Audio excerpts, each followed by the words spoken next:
This is What It Takes, a show that peers into the minds of groundbreaking innovators. Want to know how they turn big ideas into realities? Keep watching and listening. And as you do, share your questions with #WhatItTakesNU. Name an international jet set destination. There's a strong chance today's guest has been there, seen that, and taken plenty of snapshots along the way. Architecture and travel photography have brought New York-based creative Joe Thomas to all 7 continents and to the feeds of his more than 140,000 Instagram followers. Today, Joe shares what's in his freelancing toolkit. Let's start just with your elevator pitch for yourself and what you do. We'll give you 30 seconds to do it. Honestly, as a photographer, I don't really have as much of an elevator pitch because I feel the portfolio is so important. So really a lot of my work does the talking instead of having me talk about it. And you obviously have an extensive portfolio over years, I'm sure. What was your light bulb moment where you knew that you wanted to make this your career? So not just a hobby, if it started out that way, when did you know that this was going to be it for you? So I really got into photography when I started at Northeastern, and I just loved photographing Boston, and it was really just a hobby then. But I worked for a wedding photographer for my first co-op, and I think that was really a big aha moment for me, realizing that it could be a profession, because before that point, I didn't even know anyone who was a photographer or who supported themselves through photography. So just seeing Nicole Chan, who was my mentor, do it and do it really well was really encouraging to me to try and do it myself.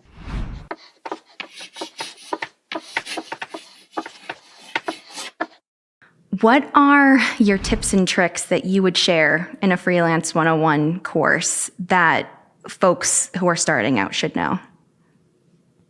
Right. Yeah. So I get a lot of my clients in the beginning, I really got through my Instagram. And I think just building a personal portfolio and putting out work that you want to shoot is really important. I really shared work that I love doing, which is just kind of city photography and photographing where I am and travel photography. And if you have a niche, there'll probably be a need for it somewhere. So just kind of getting specific in what you want to shoot is really important and putting it out there. And then also just having good relationships. I think it sounds basic, but for me, I think just kind of being professional with clients and saying what you're going to do has been really important. So just like being as simple as being easy to work with, being nice, being professional, being on time, all those very basic things will set you so far ahead when you're working with people and will get you hired again.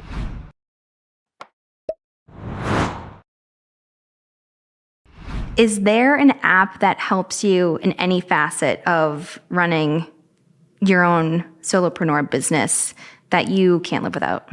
There's one called Sunseeker, which is more of a photography app, but it helps you track where the sun will be at any time of the year and any day.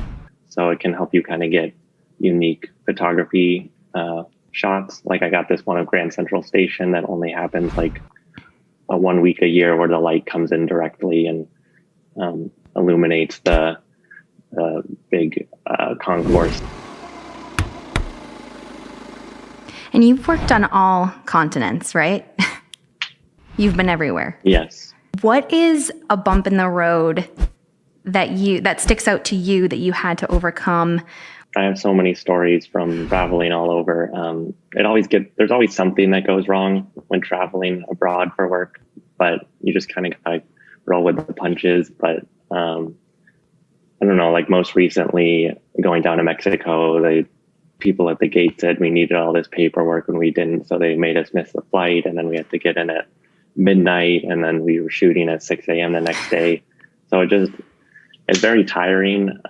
But yeah, probably the hardest part about traveling for work is just how exhausting it can be. And yeah, sometimes like the logistics and the paperwork and the visas can be a lot. But I still kind of pinch myself that I get to travel to all these places for work and get paid for it. What pep talk would you give a fellow innovator that you either have given yourself or you think that they might need as they encounter different challenges?